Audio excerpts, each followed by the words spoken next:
बैतूल से जहां मध्य प्रदेश के 4 स्थानों पर दोबारा मतदान होगा। नई तारीख का ऐलान 10 मई को वोटिंग किया जाएगा। 10 मई को वोटिंग होगी और बस में आग लगने से चुनाव सामग्री जल गई थी, जिसके चलते यहां पर दोबारा मतदान की आवश्यकता पड़ी है और तारीखों का ऐलान किया गया है। बड़ी अपडेट आपको बैतूल से दे रहे हैं, जहां मध्य प्रदेश के 4 स्थानों पर दोबारा मतदान होंगे। नई तारीख का ऐलान कर दिया गया है। 10 मई को दोबारा वोटिंग होगी और बस में आग लगने से चुनाव सामग्री जल गई थी, जिसके चलते दोबारा वोटिंग करने के लिए ऐलान किया गया है। बैतूल के 4 पोलिंग स्टेशन पर फिर से वोटिंग होगी। ये बड़ी अपडेट आपको दे रहे हैं, जहां बैतूल के 4 स्थानों पर दोबारा मतदान किया जाएगा। विधानसभा क्षेत्र से संबंधित जो 4 मतदान केंद्र थे, जैसे मूलतः 6 मतदान केंद्र थे, बस की दुर्घटना, आग दुर्घटना हुई थी, जिसमें 4 मतदान केंद्रों की मशीनें, जिसमें 2 की सीयू, एक में वीयू, एक में वीपैट अग्नि दुर्घटना में जल गए थे और बाकी 2 सुरक्षित थे। तो जो 2 सुरक्षित थे वो हमने रजापुर 276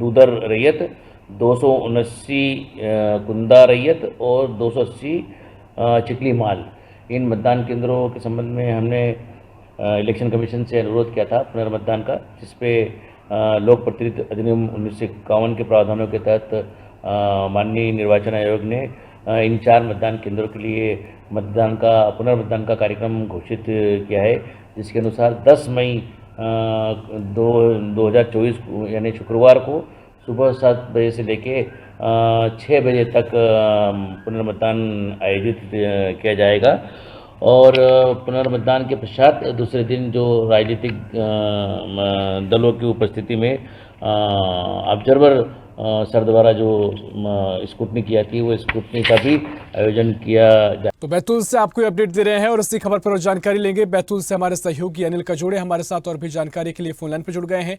अनिल, बैतूल में 4 बूथों पर फिर से मतदान किया जाएगा। जिस तरीके से घटना सामने आई थी, बस में आग लगी थी, तमाम मतदान की सामग्री जलकर राख हो गई थी। फिलहाल क्या कुछ ऐलान के साथ साथ क्या कुछ निर्देश दिए गए हैं और क्या कुछ अपडेट पूरे इस मामले को लेकर?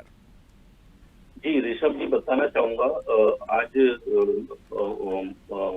निर्वाचन के द्वारा आज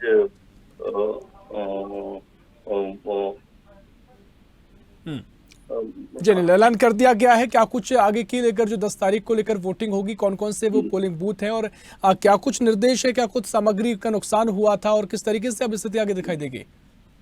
4 ईवीएम मशीनों को नुकसान बताया गया था, जिसमें रिटर्निंग अधिकारी के द्वारा निर्वाचन आयोग को शिकायत पत्र के द्वारा अवगत कराया गया था, जिसमें 10 तारीख निश्चित की गई है, जिसमें आज बूथ प्रभारियों को रवाना किया जाएगा।